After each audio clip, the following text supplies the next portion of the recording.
सभी फ्रेंड्स को जय माता की।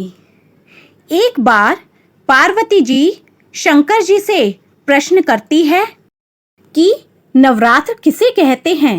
शंकर जी उन्हें प्रेम पूर्वक समझाते हैं कि नवरात्र नव शक्तियों से संयुक्त है। इसकी प्रत्येक तिथि को एक एक शक्ति के पूजन का विधान है। साल में 4 नवरात्रि होती है। 4 में 2 गुप्त नवरात्रि और 2 सामान्य होती हैं। सामान्य में पहली नवरात्रि चैत्र माह में आती है, जबकि दूसरी आश्विन माह में आती है।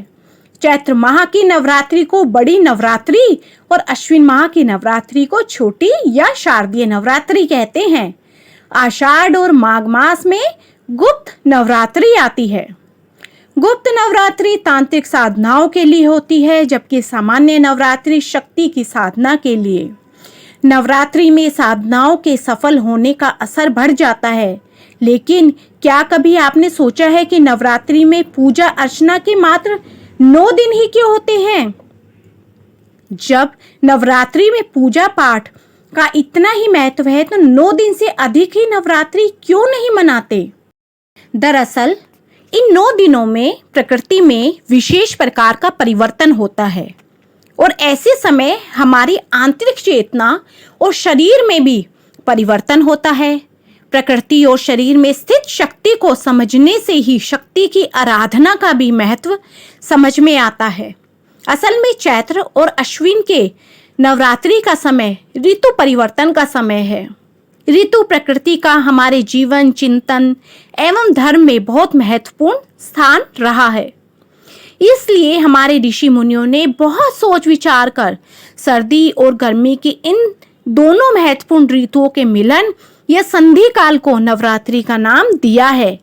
यदि आप उक्त 9 दिनों अर्थात साल के 18 दिनों में अन्न का त्याग कर भक्ति करते हैं तो आपका शरीर और मन पूरे वर्ष स्वस्थ और निश्चिंत रहता है।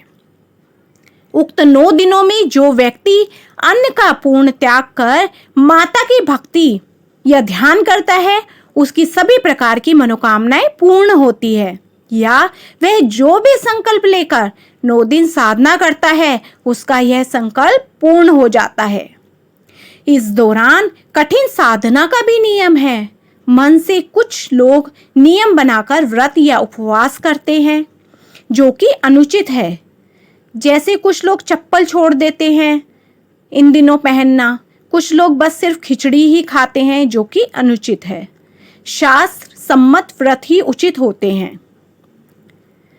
अंकों में 9 अंक पूर्ण होता है। 9 के बाद कोई अंक नहीं होता। ग्रहों में 9 ग्रहों को महत्वपूर्ण माना गया है। फिर साधना भी 9 दिनों की ही उपयुक्त मानी गई है।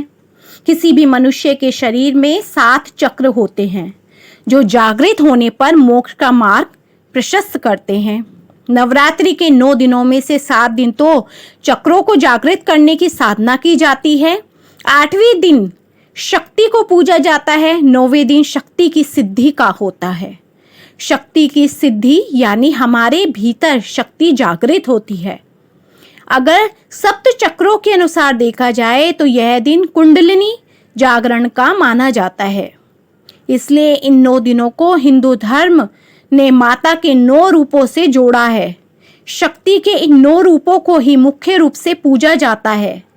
ये 9 रूप हैं: माँ शैलपुत्री, माँ ब्रह्मचारिणी, माँ चंद्रघंटा, माँ कुष्मांडा देवी, माँ स्कंद माता, माँ कात्यायनी, माँ काली, माँ गौरी और माँ सिद्धिदात्री।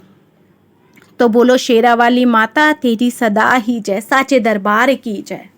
तो फ्रेंड्स, आगे भी मेरी ऐसी ही यूज़फुल वीडियोस देखने के लिए मेरी वीडियो को लाइक, शेयर एंड सब्सक्राइब कीजिए और बेल आइकन ज़रूर दबा दीजिए, ताकि न्यू वीडियोस का नोटिफिकेशन आपको ऑन टाइम मिलता रहे। बोलो जय माता की।